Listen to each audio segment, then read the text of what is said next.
Hello students, welcome to maths class. I am Shilpa, your maths teacher from Raj International School. I hope you all are doing good. Students, in this class we will discuss our new chapter number 12, that is ratio and proportion. In this chapter we will cover these topics: ratio, proportion and unitary method. Unitary method जो है वो आप previous class में भी कर चुके हैं, लेकिन जो रेशियो एंड प्रोपोर्शन है ये आपका न्यू टॉपिक है इस क्लास के लिए। ठीक है, तो सबसे पहले हम रेशियो के बारे में जानते हैं कि रेशियो क्या है। तो हम उसकी डेफिनेशन देखते हैं। Comparison of two quantities in terms of how many times is known as a ratio. Ratio क्या है? जब भी हम कोई टू क्वांटिटीज को कंपेयर करते हैं, उनका कंपैरिजन करते हैं, और कंपैरिजन कैसे? हाउ मेनी टाइम्स में, कि दो क्वांटिटीज एक दूसरे के कितने टाइम्स में हैं, उनका अगर हम कंपैरिजन करेंगे तो वो जो आएगा हमारा कंपैरिजन, वो रेशियो के नाम से जाना जाएगा। We denote ratio using symbol. ये जो टू डॉट्स है ना, ये रेशियो का सिंबल है। हम कैसे रिप्रेजेंट करते हैं रेशियो को? इन टू डॉट से। क्लियर? अब रेशियो के कुछ फैक्ट्स हैं तो वो मैं बता रही हूँ। Ratio has no unit, ratio की कोई यूनिट नहीं होती। ये सब मैं आपको एग्जांपल्स के थ्रू क्लियर करूंगी। रेशियो की कोई यूनिट नहीं होती। सेकंड है, two quantities must be in same unit, कि अगर आप दो क्वांटिटीज कंपेयर कर रहे हो तो उनकी यूनिट सेम होनी चाहिए। क्लियर? थर्ड है, रेशियो में be treated as fraction. Ratio को कैसे हम ट्रीट कर सकते हैं? एज अ फ्रैक्शन फॉर्म में भी ट्रीट कर सकते हैं। अब रेशियो एग्जैक्टली क्या है हम उसे एग्जाम्पल से समझते हैं। सपोज जैसे क्लास में बॉयज और गर्ल्स, एक क्लास में अगर हम बॉयज की बात करते हैं 20 बॉयज हैं फॉर एन एग्जाम्पल, और गर्ल्स उस क्लास में है 25 गर्ल्स हैं, और मैं आपसे पूछूं कि इनका कंपैरिजन करना है, और आपको कंपैरिजन में क्या पूछा जाएगा कि find the ratio of students, जो क्लास में स्टूडेंट्स हैं, बॉयज और गर्ल्स का रेशियो निकालना है। मैंने बोला बॉयज और गर्ल्स का रेशियो, तो हम क्या लिखेंगे? बॉयज रेशियो, रेशियो का सिंबल मैंने अभी आपको बताया था टू डॉट्स होते हैं, और इधर गर्ल्स। क्लियर? अब बॉयज टू रेशियो हमने गर्ल्स का बोला था, तो पहले बॉयज को लिखेंगे, वो लिखा हमने 20, देन 25। क्लियर? अब हम इनको कंपेयर कर रहे हैं, और एक चीज देखो, यहाँ पे सबसे पहले हमने एक चीज सीखी थी कि रेशियो की कोई यूनिट नहीं है। यहाँ पे हमने कोई यूनिट नहीं लगाई, जैसे कि ना मीटर, सेंटीमीटर्स, इस तरीके की कोई भी यूनिट हमने यूज नहीं करी। हो सकता है वो लेंथ, वेट, मास, कोई भी यूनिट यूज नहीं कर रहे, मनी का कुछ यूज नहीं कर रहे। ठीक है। Second thing, two quantities must be in same unit. ये सेम यूनिट में है, देखो कैसे। अब यूनिट कैसे सेम है? बॉयज है, ये भी स्टूडेंट्स हैं, गर्ल्स है, ये भी स्टूडेंट्स हैं क्लास में। तो हमने रेशियो में जो ये नंबर्स लिए हैं वो बॉयज और गर्ल्स के ही लिए हैं। ऐसा नहीं है कि एक क्लास में हम बॉयज के लिए पिक कर रहे हैं और दूसरे सेक्शन का कुछ अगर हम और उठा रहे हैं, तो वो पॉसिबल नहीं है। थर्ड जो चीज थी, रेशियो में भी ट्रीटेड एज फ्रैक्शन, जो मैंने आपको बताया था, मींस रेशियो को हम फ्रैक्शन की तरह भी ट्रीट कर सकते हैं। अब देखो इसको हम कैसे फ्रैक्शन की तरह ट्रीट करते हैं। 20/25, पहले हमने बॉयज का था ना रेशियो, तो वो हम ऊपर लिखेंगे, फिर हमारा गर्ल्स का था तो हमने वो नीचे लिखा। अब रेशियो में जो आई चीज थी, अभी हम इसको है ना, देखो अगर हमारे पास ये फ्रैक्शन फॉर्म में होता तो हम इसकी सिंपलेस्ट फॉर्म लिख सकते थे ना, हमारे पास पॉसिबल है, यानी हम इसकी कटिंग कर सकते हैं। और कटिंग किससे होगी? 5 की टेबल से दोनों ही नंबर डिविजिबल है। 5 4s are 20, 5 5s are 25। तो अगर मैं इसको इसकी सिंपलेस्ट फॉर्म रेशियो की या शॉर्टेस्ट फॉर्म में लिखूंगी तो क्या लिखूंगी? 4/5। यानी हमने किया क्या?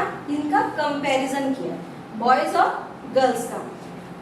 इन केस क्वेश्चन में पुट किया गया गर्ल्स रेशियो बॉयज निकालेंगे, तो हम पहले क्या लिखेंगे? गर्ल्स लिखेंगे, फिर बॉयज लिखेंगे। तो ये चीज बहुत नोटिस देने वाली होती है कि आपसे पहले किन का पूछा जाता है, कंपैरिजन में किन का नाम पहले लिया गया। दूसरी चीज कि इसमें कोई यूनिट नहीं है, यूनिट नहीं है। एक था कि सेम यूनिट में होना चाहिए। सपोज एक एग्जांपल हम लेते हैं, अगर मैंने आपसे कंपैरिजन करने के लिए बोला कि 50 पैसे को रेशियो करना है, रेशियो टू ₹2, तो हम इसका कंपैरिजन नहीं कर सकते।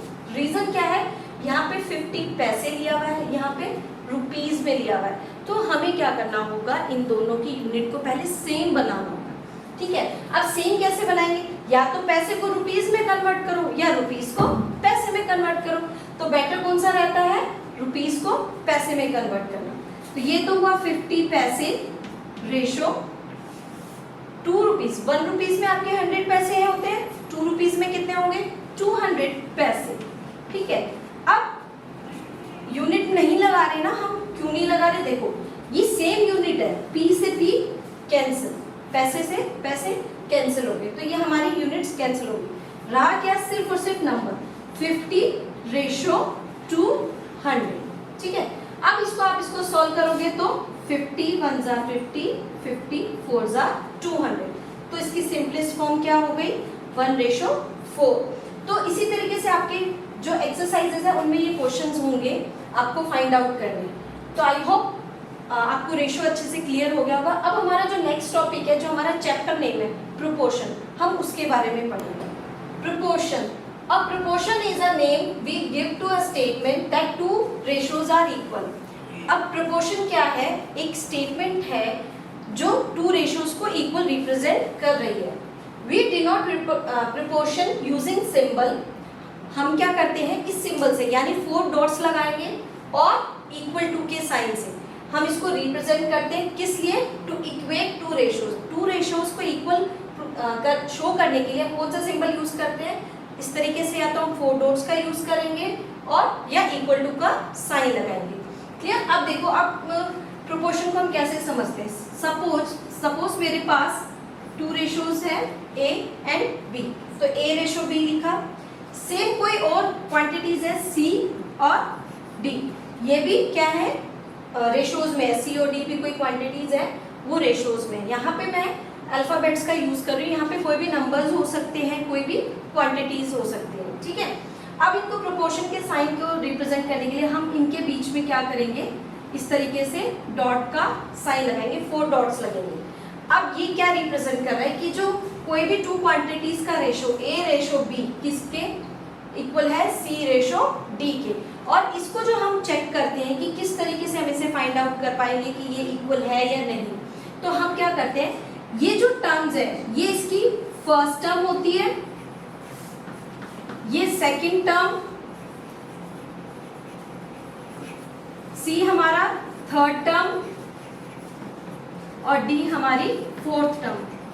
प्रोपोर्शन के लिए 4 टर्म्स होती हैं। अब जो बी और सी है इसे हम मिडिल टर्म बोलते हैं, ये हमारे बीच में आ रहे हैं ना, तो हम इनको मिडिल टर्म्स। और जो हमारा ए और डी है ये हमारे बाहर की साइड्स में है, तो हम इसको एक्सट्रीम बोलते हैं। क्लियर।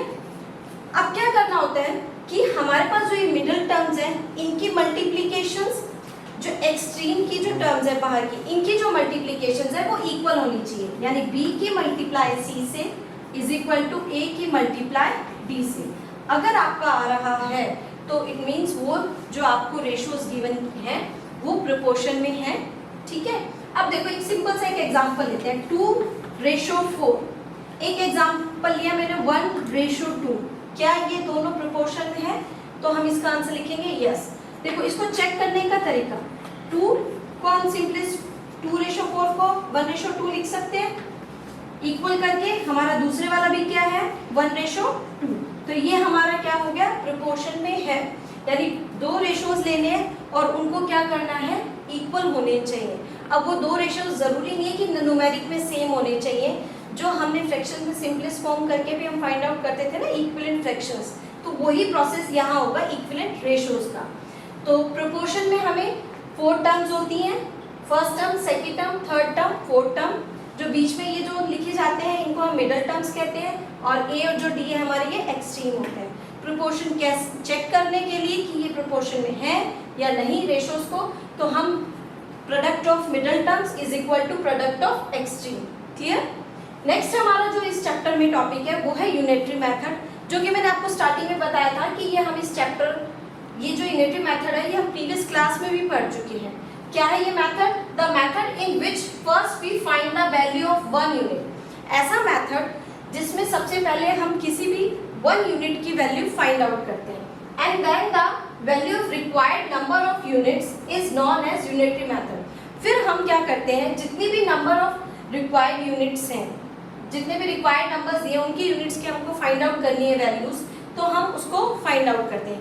अब इसका छोटा सा एक एग्जांपल लेते हैं। सपोज हमने क्या किया, हमारे पास 10 पेन की कॉस्ट अगर 100 रुपीज है, कॉस्ट ऑफ अगर 10 पेन्स है मेरे पास, ठीक है, और इसकी कॉस्ट है 100 रुपीज। तो अगर आपसे कोई पूछा जाएगा कि 18 पेन की कॉस्ट कितनी होगी, तो हमें वो चीज फाइंड आउट करनी है कि 18 पेन्स है उसकी कॉस्ट क्या है। तो हम क्या करेंगे, पहले 1 की वैल्यू फाइंड आउट करेंगे। हमारे 1 पेन की कॉस्ट क्या आएगी, 100 डिवाइडेड बाय 10, आंसर आया 10। देखो 10 पेन्स की कॉस्ट 100 है, तो एक पेन की कॉस्ट क्या हुई, 10 रुपीज। हमें फाइंड आउट कितनी करनी है, 18 पेन्स की, तो 18 इंटू 10 क्या हो जाएगा, 180।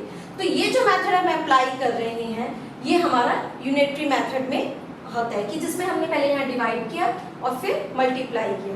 तो जरूरी नहीं है हर वक्त हम डिवाइड करके फिर मल्टीप्लाई करें, बट हमें ये है कि हमें पहले 1 यूनिट की कॉस्ट फाइंड आउट करेंगे, फिर रिक्वायर्ड नंबर्स की यूनिट्स जितने भी हैं उनकी कॉस्ट फाइंड आउट करेंगे या वैल्यूज फाइंड आउट करेंगे। तो ये प्रोसेस हम यूनिटरी मेथड में करेंगे, जिससे रिलेटेड एक्सरसाइज में क्वेश्चंस हैं। तो इस चैप्टर में हमने 3 ही टॉपिक कवर करेंगे, ratio, proportion, unitary method. I hope you got all the concept that we have learned today. In next video, we will do exercise 12.1.